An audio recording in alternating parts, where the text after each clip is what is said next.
expect that ending. Oh, Heart of Champions. I actually cried. oh, good.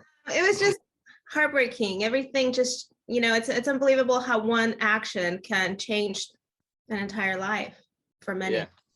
Heartbreak of Champions, maybe is the yeah. So yeah, they actually changed the name recently for certain reasons, but yeah, I agree. Yeah, I think that's what gives it a little more meat, is that it's this tale of camaraderie and teamwork and all that, but it's also really about overcoming adversity, and not to spoil anything, but something pretty adverse, so to speak, happens, something that's very unfortunate that a team has to deal with and cope with. So yeah, so I'm glad that it pulled at you in that way.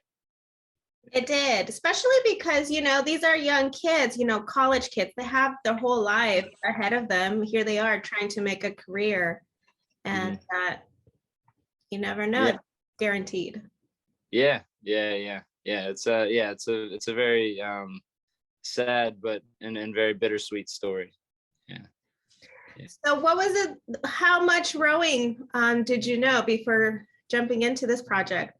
I didn't know a whole lot. I knew that it was a difficult sport, but I had basically, the only rowing I knew about was on the machine inside of a gym, but yeah, actually we had quite the training regimen with a really amazing coach, Linda Murray, who's a decorated Olympian and just incredible overall person. So we got very lucky with that. And I'm actually wearing this is the LSU hat because we trained down in Baton Rouge with the LSU rowing team, and it was a lot of fun, and it was a great group of guys and gals. So yeah, I didn't know a lot going into it, learned a lot, heard a lot, got a bunch of blisters and calluses and cramps, and got banged up, and so did all the other guys, but we all had a blast. And I think everybody, gained a whole level of respect for the sport overall and the athletes that compete in that medium. So yeah, it's a very raw sport, very, very powerful and painful sport.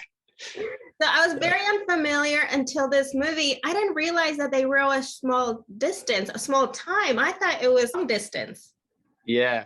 Well, it's funny though, because that, short amount of time feels like a lifetime while you're doing it. It's kind of actually like very incredible. It's like, it's probably, it's definitely the most brutal sport that I've ever attempted, not in real competition, but you know what I mean, but been a part of the training regimen. It's up there with some of the most gritty, powerful, brutal sports. It's just a very, very challenging and demanding sport that will completely obliterate you physically, mentally, and even spiritually, it feels like, while you're on the water there. So yeah, it's tough, but it's not a whole, an hour long type of deal.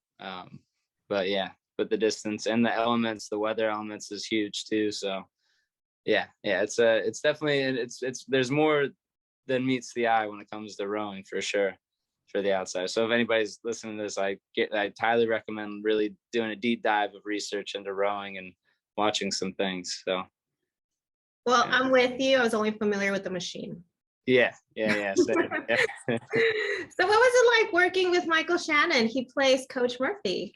Yes, yeah. He's a gem. He's fantastic. He's a seasoned vet. He's a very nice guy also outside of the set.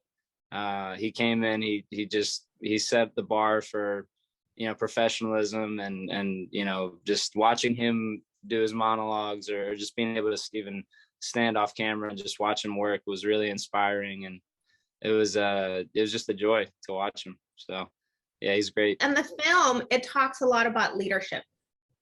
Yes. So there is one part where it says, leadership is measured in the hearts of those who follow. Actually, Coach Murphy says. What is your version of leadership? Yeah, I would say something along those lines. I would say leadership is the ability to listen and the ability to trust your instincts and the ability to put other people in the place that they will, have the best chance of succeeding for whatever the common goal is, I suppose. But I think listening is a huge part of it. I think trust and being able to gain another person's trust is a huge part of it. And I guess having noble intentions, I would say too, as well, for leadership. Even though I guess you could have leaders that don't have that still have other things. I guess leadership's a funny thing in that way, but yeah, but overall, I think noble intentions, listening, and having a trust with whoever you're working with. So. And there is a part where there's you guys are rowing with your eyes closed. What was that momentum like? I would feel like you might be losing balance. Yes, yeah. There's a lot. Yeah, again, with rowing, it's like, it's funny. Like, I didn't think about the balance aspect, with that. But yeah, the slightest head tilt can set off the balance on the boat.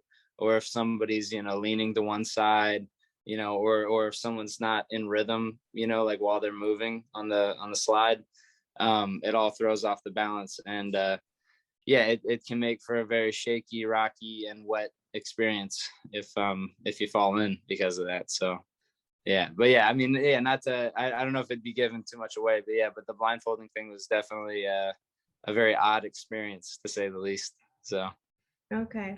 Yeah. Well, Alex, thank you so much for the time and talking about Heart of Champions. People are gonna tear up a little too when they. Thank you. Yeah, really appreciate you taking the time, and it's my pleasure. I hope folks enjoy it. So Will do. Thank you so much. all right, thank you.